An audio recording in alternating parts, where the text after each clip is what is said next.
Hello, a very good morning to all of you. Welcome to my channel NG Medicals. इससे पहले वाली video में हमने देख लिया था कि व्हाट इज थायराइड स्टॉर्म। उसी से रिलेटेड ये भी डिजीज है। It is also correlate with thyroid gland. So in this disease, as per the name suggests, Graves disease. So this is a most common disease which can easily cause hyperthyroidism. Okay तो ये एक ऐसी disease है जो कि hyperthyroidism easily cause कर सकती है. First of all, what is this hyperthyroidism? Hyperthyroidism means होता है, हाइपर मींस बहुत ज्यादा, थायराइडिज्म मींस होता है थायराइड ग्लैंड का फंक्शन. यानी कि थायराइड ग्लैंड जो कि आपके नेक में होती है वो बहुत ज्यादा जब फंक्शन करने लगती है तो उसको हाइपरथायराइडिज्म बोलते हैं. ग्रेव्स डिजीज एक तरह की डिजीज है जो कि थायराइड ग्लैंड को ज्यादा फास्ट फंक्शन कराने में इन्फ्लुएंस करती है और बाद में ये हाइपरथायराइडिज्म में चेंज हो जाती है. इंट्रोडक्शन स्टार्ट करने से पहले first of all you have to know what is this thyroid gland. Thyroid gland आपके नेक के ऊपर एक ग्लैंड होती है. ग्लैंड क्या होती हैं? ग्लैंड्स वो होती हैं जो कई तरह के केमिकल्स या हार्मोन्स को रिलीज करती हैं और आपकी बॉडी उन हार्मोन्स को यूटिलाइज करके नॉर्मल फंक्शन करती है. थायराइड ग्लैंड आपके एंडोक्राइन ग्लैंड के अंडर में आती है. एंडोक्राइन ग्लैंड वो होती हैं जो कि अपना डायरेक्ट कंटेंट या डायरेक्ट जो भी वो सिक्रीट कर रही हैं वो ब्लड के अंदर सिक्रीट करती हैं. तो थायराइड ग्लैंड आपकी एक छोटी सी बटरफ्लाई शेप्ड ग्लैंड होती है जिसका मेन फंक्शन है T3 T4 टाइप के थायराइड हार्मोन को सिक्रीट करना. T3 T4 ये जो थायराइड हार्मोन है ये आपके बॉडी के लिए बहुत इसेंशियल हार्मोन्स होते हैं. क्यों? जो T4 हार्मोन होता है आपका जो कि इस थायराइड ग्लैंड से निकलता है वो क्या करता है, आपकी बॉडी में डाइजेशन में हेल्प करता है, फूड को ब्रेक डाउन कराने में हेल्प करता है, एनर्जी को यूटिलाइज कराने में हेल्प करता है. इसी के साथ साथ जो T3 हार्मोन निकलता है वो भी आपके ब्रेन के नॉर्मल फंक्शन को कराने में हेल्प करता है, हार्ट को नॉर्मल पंप करने में हेल्प करता है.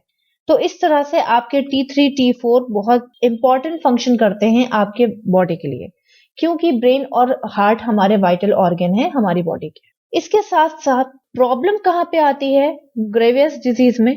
प्रॉब्लम ये आती है कि जब इन हॉर्मोन्स का कंप्लीट हो जाता है फंक्शन और इनको रुक जाना चाहिए एक टाइम पे तो ये रुकते नहीं हैं और कंटिन्यूअस बनते रहते हैं. जब ये हार्मोन कंटिन्यूअस आपकी बॉडी में बनते रहते हैं तो प्रॉब्लम क्या होती है कि आपकी बॉडी एक्सेसिव फंक्शन करने लगती है. आपके सेल्स को जो नॉर्मल फंक्शन करना चाहिए था उनका फंक्शन बहुत इंक्रीज हो जाता है जिसकी वजह से आपके सेल्स का मेटाबॉलिक फंक्शन डिस्टर्ब हो जाता है. चलिए देख लेते हैं कि ये नेगेटिव इफेक्ट क्या है. यहाँ पे आप देख सकते हो कि ये जो आपको डायग्राम दिख रहा है दिस इज हाइपोथैलेमस जो कि आपका ब्रेन का एक पार्ट होता है. हाइपोथैलेमस से अटैच एक पिट्यूटरी ग्लैंड होती है जो कि ब्रेन के अंदर ही मिलती है. इस पिट्यूटरी ग्लैंड में जो एंटीरियर यानी कि आगे वाली जो पिट्यूटरी ग्लैंड है इसका मेन फंक्शन क्या है कि ये क्या करती है, ये आपकी थायराइड ग्लैंड को फंक्शन कराने में हेल्प करती है.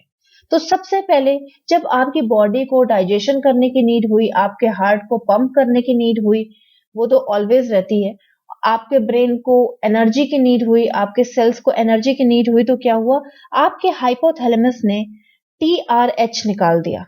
TRH क्या है यहाँ पे आप देख सकते हो, थायराइड रिलीजिंग हार्मोन. थायराइड को रिलीज करने का एक ये मीडियम है, ठीक है. तो TRH रिलीज हुआ, वो गया पिट्यूटरी ग्लैंड के पास और पिट्यूटरी ग्लैंड को बोला है उसने कि TSH रिलीज करो, that is thyroid stimulating hormone. तो पिट्यूटरी ग्लैंड ने TRH के इंफॉर्मेशन के अकॉर्डिंग TSH रिलीज करना स्टार्ट कर दिया. ये TSH आपके थायराइड ग्लैंड के अंदर गया और आपके थायराइड ग्लैंड ने T3 T4 और कैल्सिटोनिन निकालना स्टार्ट कर दिया. कैल्सिटोनिन हटा दीजिए, इसका अभी कोई काम नहीं है. कैल्सिटोनिन का मेन फंक्शन है कैल्शियम की तरह वो फंक्शन करता है, इसको भी हटा दो. T3 T4 हमारे दो हार्मोन है जो कि मेन थायराइड हार्मोन है. तो T3 क्या है, ट्रायोडोथायरोनिन हार्मोन. T4 क्या है, थायरोक्सिन हार्मोन. T4 अपने आप को बाद में T3 में भी कन्वर्ट कर लेता है और मेन जो T3 है वो हमारे हार्ट और ब्रेन में हेल्प कराता है काम करने के लिए, ठीक है. अब जब इनका काम कंप्लीट हो जाता है और इनको अपना सिक्रीशन थोड़ा सा रोकना पड़ता है, तो ये क्या करते हैं कि ये थायराइड ग्लैंड को बोलते हैं कि एक नेगेटिव मैसेज क्रिएट करो। तो थायराइड ग्लैंड क्या करती है कि नेगेटिव फीडबैक मैसेज क्रिएट करती है और पिट्यूटरी ग्लैंड और हाइपोथैलेमस में वो मैसेज चला जाता है। तो पिट्यूटरी ग्लैंड और हाइपोथैलेमस दोनों ही अपना फंक्शन डिक्रीज कर देते हैं, जिसकी वजह से टीआरएच डिक्रीज हो जाता है, टीएसएच डिक्रीज हो जाता है और T3 T4 का रिलीज होना भी डिक्रीज हो जाता है।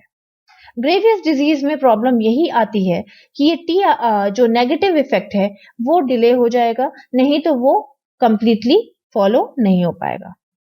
आई थिंक आपको एनाटॉमी फिजियोलॉजी क्लियर हो गया होगा। अब हम इंट्रोडक्शन पे आते हैं। तो ये जो डिजीज है मैंने आपको पहले ही बता दिया कि एंडोक्राइन सिस्टम के डिजीज है। क्यों? क्योंकि यहाँ पे हार्मोन डिसबैलेंस हो रहा है। इसके साथ साथ it is also a type of the immune system disorder. ग्रेवियस disease का नाम ग्रेवियस इसलिए पड़ा, ग्रेव मीन्स होता है कि कब्र, है ना, ग्रेवयार्ड सुना होगा आपने। तो ये ग्रेवियस डिजीज इसलिए इतनी सीरियस है क्योंकि ये सिर्फ एक चीज को खराब नहीं करती है, आपकी बॉडी का एक चीज पे इफेक्ट नहीं करती है, ये मल्टीपल ऑर्गन को डिस्टर्ब कर देती है। ठीक है, इसके साथ साथ इसके अंदर कुछ इम्यून सिस्टम डिसऑर्डर भी हो जाते हैं। इसमें होता क्या है कि आपकी इम्यूनिटी जो है आपको ही किल करने लगती है। इसके अंदर जो एंटीबॉडीज बनते हैं, इसके अंदर एंटीबॉडीज बनते हैं और वो इसी को किल करने लगते हैं। That's why it is said to be immune system disorder. क्यों होता है, कैसे होता है, वो हम पैथोफिजियोलॉजी में डिस्कस करेंगे। ओके, प्रॉब्लम क्या है, यहाँ पे बहुत ज्यादा थायराइड हार्मोन का प्रोडक्शन हो रहा है जो कि बाद में हाइपरथायराइडिज्म में चेंज हो सकता है।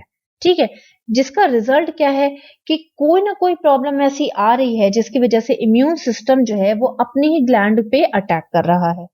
ठीक है, इंसिडेंस रेट क्या है इसका, ज्यादा कॉमन नहीं है ये, 1 in 200 पीपल में मिल जाता है। ठीक है, एक केस मिल जाता है, कई 200 पीपल में कोई एक ऐसा पर्सन आपको मिल जाएगा जो इसके साथ जिसको ये प्रॉब्लम हो रही है। नेक्स्ट आपका ग्रेविस का मीनिंग क्या है, हैवी, मतलब बहुत ज्यादा हैवी। आप समझ लो कि बहुत भारी मात्रा में ये आपके अंदर हार्म करती है। That's why it is said to be heavy. ठीक है, अदर नेम क्या है, टॉक्सिक डिफ्यूज गोइटर। गोइटर एक डिजीज है जिसमें आपके थायराइड ग्लैंड में स्वेलिंग आ जाती है, एनलार्जमेंट हो जाता है। सेम ग्रेविस डिजीज में भी ये प्रॉब्लम हो रही है, इस वजह से इसका अदर नेम भी टॉक्सिक डिफ्यूज गोइटर बोल दिया गया है। नेक्स्ट आ जाते हैं डेफिनेशन। बहुत सिंपल सी डेफिनेशन है। तो ग्रेवियस डिजीज क्या है, इट इज एन इन्फ्लेमेटरी या इम्यून सिस्टम डिसऑर्डर है जिसमें क्या हो रहा है कि over production of the thyroid gland हो रहा है, सॉरी थायराइड हार्मोन हो रहा है। तो जब over production of the thyroid hormone हो जाएगा तो प्रॉब्लम तो वही आएगी ना कि हाइपरथायराइडिज्म के केस बढ़ जाएंगे। ठीक है, इसके अलावा अनदर डेफिनेशन देख लेते हैं हम।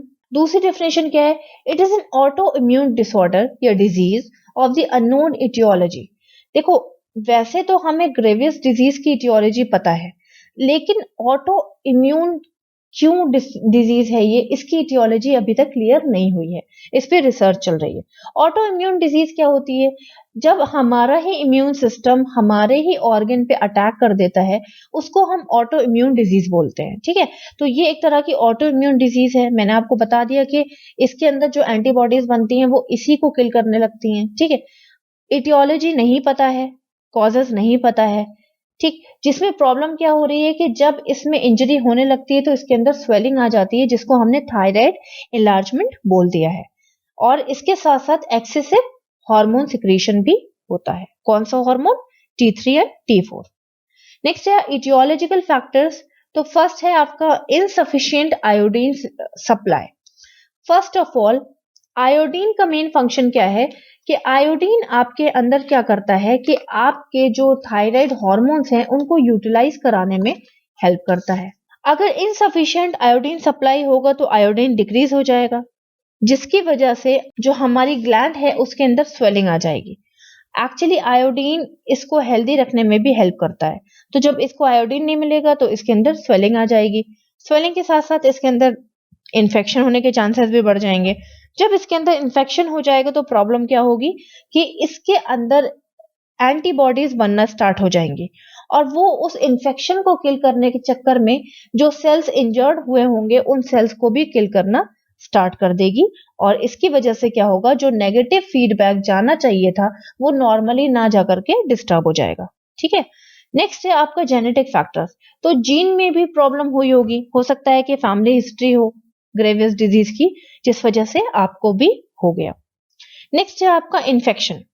तो इन्फेक्शन तो ऑटोमेटिकली डायरेक्टली क्या कर रहा है कि नेगेटिव इफेक्ट जो कि मैसेजिंग चल रही है, एक्सचेंज ऑफ द मैसेजिंग चल रही है, उसको क्या कर रहा है, डिस्टर्ब कर रहा है। नेक्स्ट है आपका स्ट्रेस। तो स्ट्रेस क्या कर रहा है, एक्चुअली स्ट्रेस हार्मोन जब बढ़ जाता है तो वो हमारे अंदर के ग्लैंड्स के फंक्शंस को डिक्रीज कर देता है। तो इसका जो फंक्शन था, देखो T3 T4 तो बहुत ज्यादा रिलीज हो ही चुका है, लेकिन इसका जो फंक्शन था रोकने का, नेगेटिव फीडबैक देने का, वो नहीं जा पाया। क्यों? क्योंकि स्ट्रेस हार्मोन उस मैसेज को क्लियरली जाने नहीं दे रहा है। क्यों नहीं दे रहा है? स्ट्रेस हार्मोन करता क्या है कि जो रिसीव करने वाले सेल्स होते हैं उनकी एक्टिविटी को डिक्रीज कर देता है। जब वो एक्टिविटी डिक्रीज हो जाती है तो जो मैसेज होता है वो क्लियरली पास नहीं हो पाता है और जो फंक्शन होना चाहिए वो फंक्शन नहीं होता है। नेक्स्ट आ जाते हैं पैथोफिजियोलॉजी पे। मैंने यहाँ पे हेडिंग नहीं डाली है, आप डाल देना, दिस इज पैथोफिजियोलॉजी। तो पैथोफिजियोलॉजी हमेशा एटियोलॉजिकल फैक्टर्स के बेसिस पे हम शुरू करते हैं। एटियोलॉजी यानी कॉजेस की वजह से यहाँ पे क्या हो रहा है कि इन्फेक्शन हो रहा है, मान लीजिए इन्फेक्शन की वजह से क्या हो रहा है कि एंटीबॉडीज बन रही हैं, यहाँ पे एंटीबॉडीज बन रही है थायराइड ग्लैंड में। एंटीबॉडीज जब वो बन रही हैं तो वो क्या कर रही हैं, अपने ही सेल्स को किल करना स्टार्ट कर रही हैं। क्यों? जो सेल्स इंजर्ड हैं एंड एंटीबॉडी सोचती हैं कि इन सेल्स के अंदर ही कोई ना कोई माइक्रो ऑर्गेनिजम्स छुपा होगा, तो उन सेल्स को किल करना स्टार्ट कर देती हैं। सेल्स को किल करते करते वो क्या करती हैं, हेल्दी सेल्स को भी इंजर्ड कर देती हैं। इसके साथ साथ जो नेगेटिव फीडबैक जाना चाहिए, जो सेल्स नेगेटिव फीडबैक भेजने में हेल्प कर रहे हैं, वो भी इंजर्ड हो जाते हैं। और यहाँ पे जब नेगेटिव फीडबैक फेल हो जाएगा तो T3 T4 कंटिन्यूअस इंक्रीज होता रहेगा। नेक्स्ट आ जाते हैं साइन एंड सिम्टम्स पे। वेट लॉस होगा। क्यों वेट लॉस होगा? देखो होता क्या है कि जब आपका ये जो T3 T4 है, ये आपके सेल्स को फंक्शन कराने में हेल्प करता है, आपके सेल्स को एनर्जी यूटिलाइज करने में हेल्प करता है। तो नॉर्मली अगर सेल्स एनर्जी या कैलोरी यूटिलाइज कर रहे हैं तो वो हमारी बॉडी के लिए अच्छा है, लेकिन एक्स्ट्रा यूटिलाइज करना एनर्जी को, एक्स्ट्रा कैलोरी को बर्न करना, तो हमारे लिए क्या है कि हमें हमारा जो फैट होगा, जो आई मीन टू से कि जो फैट हमारे अंदर स्टोर होना चाहिए, ठीक है, नॉर्मली वो भी स्टोर नहीं हो पाएगा, सफिशिएंट स्टोर नहीं हो पाएगा, और क्या हो जाएगा, वेट लॉस कंटिन्यूअस होता रहेगा। नेक्स्ट है रैपिड हार्ट रेट।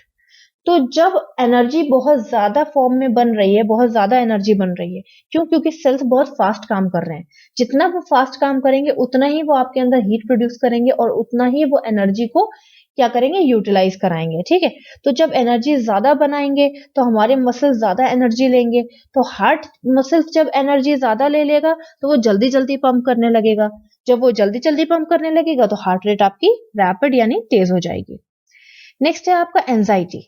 तो जब T3 का लेवल बढ़ जाता है तो वो आपके न्यूरोट्रांसमीटर्स को क्या करता है, डिस्टर्ब करता है। तो पहले तो न्यूरोट्रांसमीटर्स क्या है, ये आपके एक तरह के केमिकल होते हैं जो कि आपके ब्रेन में होते हैं और ये आपके ब्रेन को नॉर्मल फंक्शंस कराने में हेल्प करते हैं।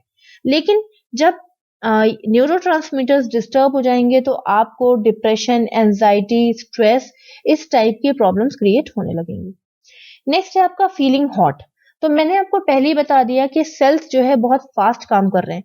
जब आप खुद फास्ट काम करने लगते हो तो आपके अंदर एनर्जी आपके अंदर हीट प्रोड्यूस होने लगती है। सेम जब सेल्स बहुत फास्ट वर्क कर रहे हैं तो उन्होंने भी क्या किया कि एक्सेसिव हीट प्रोड्यूस किया, जिसकी वजह से पेशेंट को फीलिंग हॉट लाइक इस टाइप के और स्वेटिंग टाइप के सिम्टम्स आएंगे। नेक्स्ट है आपका स्लीपिंग डिस्टर्बेंस। स्लीपिंग डिफिकल्टी क्यों होगी? बिकॉज आपके अंदर इतना ज्यादा हीट प्रोड्यूस हो रही है और आपको इतनी ज्यादा स्वेटिंग हो रही है, तो जब आप बेड पे लेटोगे तो बेड थोड़ा सा तो हीट बेड से भी मिलती है आपको। तो जो ये पेशेंट होंगे ना, इनको कहीं पर भी आराम नहीं मिलेगा, नॉर्मली इनको बेड पे आराम नहीं मिलेगा, जिसकी वजह से वो सो नहीं पाएंगे। इसके अलावा swelling of the eye muscles में स्वेलिंग आ जाएगी और आपकी आई जो है वो ऐसा लगेगा कि बाहर को निकल आई है। तो आई मसल्स में स्वेलिंग इसलिए आएगी क्योंकि पहली चीज तो एक्सेसिव एनर्जी प्रोड्यूस हो रही है, एक्सेसिव हीट प्रोड्यूस हो रही है।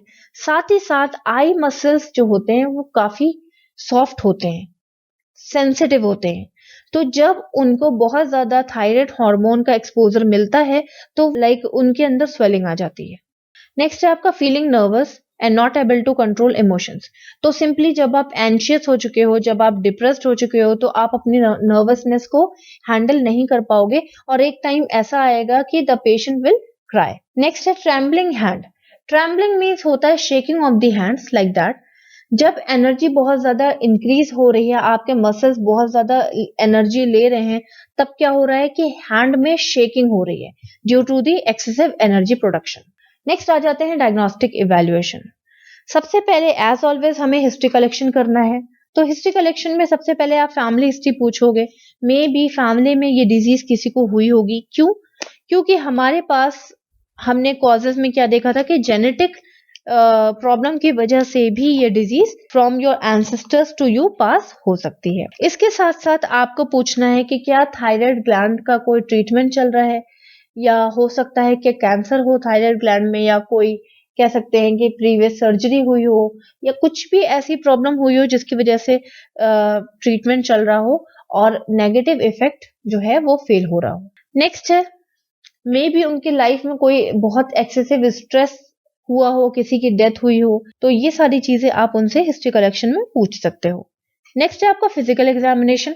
सो फिजिकल एग्जामिनेशन में एज ऑलवेज आपको वाइटल साइन से ही स्टार्ट करना है। तो टेम्परेचर आपको इंक्रीज मिलेगा because there will be excessive heat production in your body. ठीक है, तो जब ज्यादा हीट होगी तो आपकी जो बॉडी होगी वो काफी टेम्परेचर उसका इंक्रीज होगा। नेक्स्ट है आपका पल्स रेट। तो पल्स रेट इंक्रीज होगी क्यों? क्योंकि रैपिड आपका हार्ट रेट जो है वो रैपिड है, आपका हार्ट जो है वो बहुत तेज तेज पंप कर रहा है, जिसकी वजह से आपकी पल्स रेट इंक्रीज मिलेगी। देन बीपी आपको इंक्रीज मिलेगा। क्यों? क्योंकि आपका हार्ट जो है वो बहुत जल्दी जल्दी पंप कर रहा है। रेस्पिरेटरी रेट में, रेस्पिरेशन में उनको थोड़ी सी प्रॉब्लम होगी क्योंकि उनको बहुत ज्यादा गर्मी लग रही है, तो उनकी रैपिड रेस्पिरेशन आपको मिलेगी। नेक्स्ट है आपका ऑप्थेल्मोलॉजिक एग्जामिनेशन। ऑप्थेल्मोलॉजिक एग्जामिनेशन एक तरह का आई एग्जामिनेशन होता है, या कह सकते हैं कि आई मसल एग्जामिनेशन है ये। इसमें क्या करते हैं कि आई मसल्स को डिटेक्ट करते हैं कि क्या उनके अंदर आई मसल्स के अंदर कोई ऐसा तो नहीं कि बहुत ज्यादा फ्लूइड एक्यूमुलेशन तो नहीं हो गया है, या मसल्स कितने ज्यादा स्वेल हैं। ये सारी चीजें हम इस टेस्ट से देखते हैं। नेक्स्ट है आपका ईसीजी। तो ईसीजी कराएंगे इसलिए क्योंकि हमें ये पता करना है कि हार्ट पे कितना प्रेशर पड़ रहा है। तो हार्ट की जो ईसीजी है वो कितना ज्यादा उसके अंदर एलिवेशंस आए होंगे, या कह सकते हैं कि कितने ज्यादा प्रॉब्लम्स हार्ट हैंडल कर रहा है। इससे हमें ये भी पता चलेगा कि हार्ट अटैक के कितने चांसेस हो सकते हैं पेशेंट को। नेक्स्ट है आपका लैब टेस्ट। लैब टेस्ट में आपको ब्लड एग्जामिनेशन करना है, ब्लड टेस्ट करना है। ब्लड टेस्ट में आपको T3, T4 और TSH का लेवल पता चल जाएगा। नॉर्मली हमारा T3 का जो लेवल होता है वो 80 से 220 नैनोग्राम पर डेसीलीटर होता है। तो जब आप ब्लड टेस्ट में T3 डिटेक्ट करोगे तो वो आपको हाई मिलेगा। इसके साथ साथ T4 जो कि नॉर्मल कितना होता है, T4 आपका 5.0 से 12.0 माइक्रोग्राम पर डेसीलीटर होता है। तो जब आप T4 देखोगे तो T4 भी आपको हाई मिलेगा। साथ ही साथ जो TSH लेवल है वो नॉर्मली आपका 0.5 से 5.0 ml यूनिट पर लीटर होता है, जो कि आपको इस डिजीज में डिक्रीज मिलेगा। TSH आपको डिक्रीज इसलिए मिलेगा क्योंकि इस टाइम पे पिट्यूटरी ग्लैंड TSH को कैसे भी करके कम करने की कोशिश कर रही है, बट नेगेटिव फीडबैक ना जाने के कारण वो हैंडल नहीं कर पा रही है, लेकिन वो अपनी तरफ से TSH डिक्रीज कर रही है।